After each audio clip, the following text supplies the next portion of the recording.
तो पिछले एपिसोड में हमने देखा था कि कुछ सोल्जर्स एरिस्टाना को ले जाते हैं। तो अब आगे सोल्जर्स एरिस्टाना को एक जगह पर लाके छोड़ देते हैं और उसे धक्का दे देते हैं। एरिस्टाना कहता है, हे धीरे से। और वो सोल्जर्स दरवाज़ा बंद करते हुए कहता है, मुझे लगता है कि आप यहाँ पर अच्छा शासन कर सकेंगे एरिस्थाना यो ग्रांटे। एरिस्थाना अपने हाथों को पकड़ते हुए उस तरफ देखता है। एरिस्थाना उस जगह को अच्छे से देखने लगती है और वो सोचती है ऐसी जगह पर रहना होगा। और एक बूढ़ा आदमी आकर कहता है, आखिरकार आप आ गई। सबसे पहले आपको पानी साफ करना होगा। एरिस्थाना कहता है, मैं जानता हूँ। और वो कुएं के पास जाकर पानी भरने लगता है और कहता है, रॉयल फैमिली के साथ दृष्टिकोण बदल जाता है। और वो पानी को नीचे डालते हुए सोचता है, मुझे विश्वास नहीं हो रहा। कुछ दिन पहले मैं सम्राट के हथियार के अधीन था। और वो झाड़ू को पकड़ते हुए कहता है, मैंने कोशिश किया हर किसी के साथ दयालु होने का, लेकिन उस दिन कोर्ट में कोई मेरे साइड में नहीं था। अब मैं कैसा दिखता हूँ? क्रिस्टीन को ये पसंद आएगा। और फिर हमें रात का सीन दिखाया जाता है। एरिस्टाना बिस्तर पर बैठ के सोचता है, मैंने एक अच्छा बिस्तर मांगा था। तभी कोई आता है। एरिस्टाना कहता है, कौन? और वो खाने को देते हुए कहता है, ये खाने का समय है। एरिस्टाना खाने को देखता है और ब्रेड को हाथ में लेकर सोचता है, थोड़ा सा गाढ़ा सूप और पत्थर जैसा ब्रेड। तुम सचमुच बहुत नीचे गिर चुकी हो एरिस्टाना। फिर हमें सुबह का सीन दिखाया जाता है। एरिस्टाना झाड़ू मार रही थी और उसके पास एक बूढ़ा आदमी आकर कहता है, तो आप यहाँ पर है? और वो कहता है, क्या आप शहर के पिछले हिस्से में उगने वाली घास फूस निकाल सकती है? एरिस्टाना कहता है, ठीक है। और वो बूढ़ा आदमी जाते हुए एरिस्टाना को देखता है और वो सोचता है, वो लड़की वह घास काटने के लिए जा रही है, लेकिन कांची छूट गया। और वो वहाँ पर आकर कहता है, उन्होंने मुझे नहीं कहा घासों से कैसे छुटकारा पाना है। और वो एक माचिस को जला के वहाँ फेंक देती है और वहाँ आग लग जाती है। और वो कहता है, ये आग उनसे छुटकारा देगा और ये सभी महल को भी जला देंगे। और वहाँ पर कुछ लोग आते हैं और कहते हैं, आ आग, उस पागल ने यहाँ पर क्यों आग लगाया है? और वो आदमी आकर एरिस्टाना को पकड़ लेता है और कहता है, यहाँ आओ।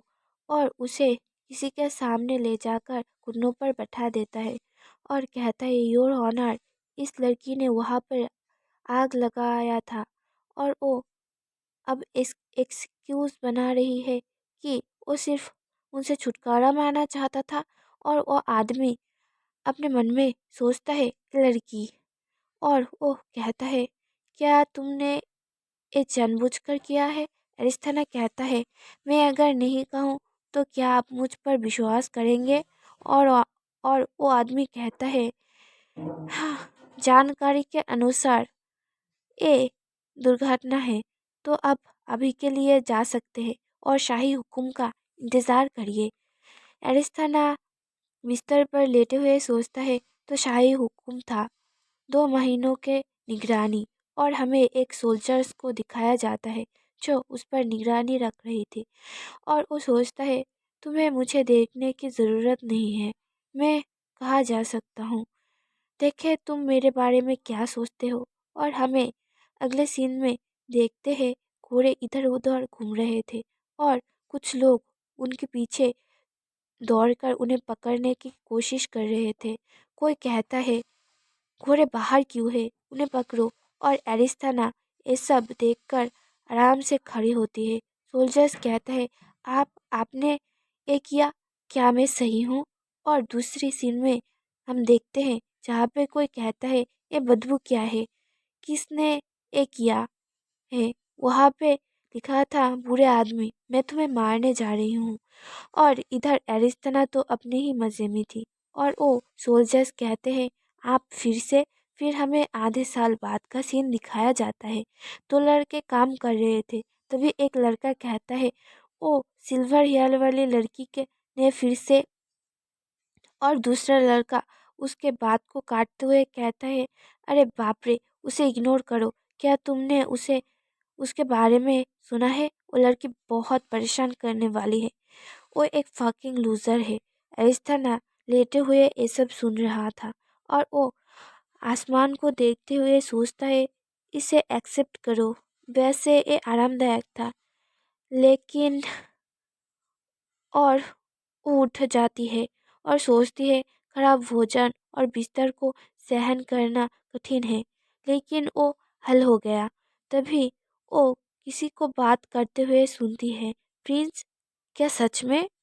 वो छुपकर उन्हें देखता है और सोचता है, ये लोग तो महल के मेज से वो मेड से बातें कर रहे थे। ये बात किसी को मत बताना, ये सिर्फ तुम जानती हो। और वो सोचता है, ये कभी भी बात करना बंद नहीं करेंगे हैं। रुको, मैं शायद इनका यूज़ कर सकता हूँ। और वो कहती है, हम इसके बारे में बात नहीं कर सकते। तुम लोगों को एम्पायर का अपमान करने के लिए गिरफ्तार किया जाएगा। ये सुनकर वो दोनों मेड डर जाती है और वो मुस्कुराते हुए कहता है, क्या जेल जाना आसान नहीं होगा? मुझे पता है कि क्राउन प्रिंस किसके साथ सोए थे। और वो दोनों मेड क्यूरियस होकर कहते हैं, किसके साथ?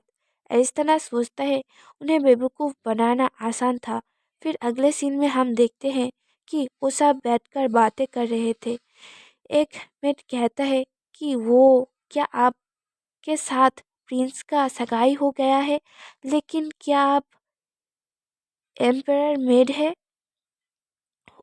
और और वो चाय पीते हुए सोचता है, इस तरह तो ये पूरे दिन बातें करने में बिता देंगे, लेकिन उन सब का शुक्रिया कि कुछ समय तक मुझे खाने का चिंता नहीं करना पड़ेगा। और वो मेड कहती है, और फोर टाइम प्रिंस वो लंबे समय से सिंगल है और उनका कोई पार्टनर भी नहीं है। और एक मेड कहती है, इस तरह से वो एक बिग फिश लिफ्ट है ना? और कोई बोलती है, बिग फिश मर्क्यूस जोसेफ पटेलो। और एरिस्थाना उसके बारे में सोचने लगती है, जोसेफ पटेलो, जो पावर के साथ पैदा हुआ और साम्राज्य के सबसे ईमानदार और अनुभवी बिजनेसमैन में एक, जिनका लगभग 10 करोड़ की सोने का खदान है और जो बड़े शहरों में जाने के लिए रेलों की मेजर पार्ट को कंट्रोल करते हैं। इन सब ने उन्हें गोल्डन बॉय बना दिया, जो सिंगल नहीं है, लेकिन किसी कारण के लिए वो अपनी पत्नी को नहीं देखना चाहते। इसलिए तरह तरह की अफवाहें थी, उनका कोई प्रेमी होगा कहीं छुपा हुआ। और वो मेड ऐसी ही बातें करने लगते हैं और एरिस्थाना सोचता है, मैं इसके लिए इतना गपशप किया। और वो मेड एरिस्थाना को पूछते हैं, क्या आपने मर्क्यूस को पर्सनली देखा है? और वो सोचता है, जोसेफ का मर्क्यूस, अगर मैं इनको उसके बारे में बताऊंगा तो मुझे यकीन है कि मुझे कुछ और बेड मिलेगा। लेकिन और वो मेड उसे बड़े आशाओं से देखने लगते हैं और वो सोचता है, जब मैं वहाँ पहुँचा तो वो पहले ही देश से बाहर जा चुके थे।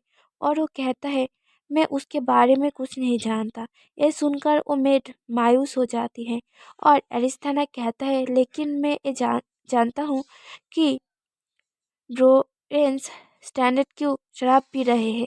और वो ऐसी ही बातें करते हैं। फिर हमें रात का सीन दिखाया जाता है, जहाँ पे एरिस्थाना आँख के पास बैठी हुई थी और वो सोचता है, एज ए रिजल्ट नोबल्स के इंफॉर्मेशन को सेल करने के वजह से मेरे पास ठंड में जलाने के लिए लकड़ी है।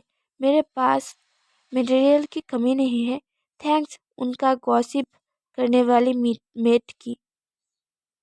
इसलिए मैं अपने खराब बेड को बाद में बदल सकता हूँ। मैं स्टोर करने के लिए सक्षम हूँ। और वो सोचता है, मैं यहाँ कैसे क्या कर रहा हूँ? मैं अपने पहले जगह पर नहीं जा सकता। और यहीं पर ही हमारी ये एपिसोड ख़त्म होती है। इसका शायद से और एक चैप्टर होगा। ये मांगा ऑनगोइंग है। तो इसका जब जब चैप्टर अपडेट होगा मैं एक्सप्लेन कर दूँगी। और प्लीज़ मेरे चैनल को सब्सक्राइब कर देना, और वीडियो पसंद आ रही है तो लाइक कर देना। और मैं शायद से और एक न्यू मांगा शुरू करने वाली हूँ, तो मिलते हैं नेक्स्ट पार्ट में इसके।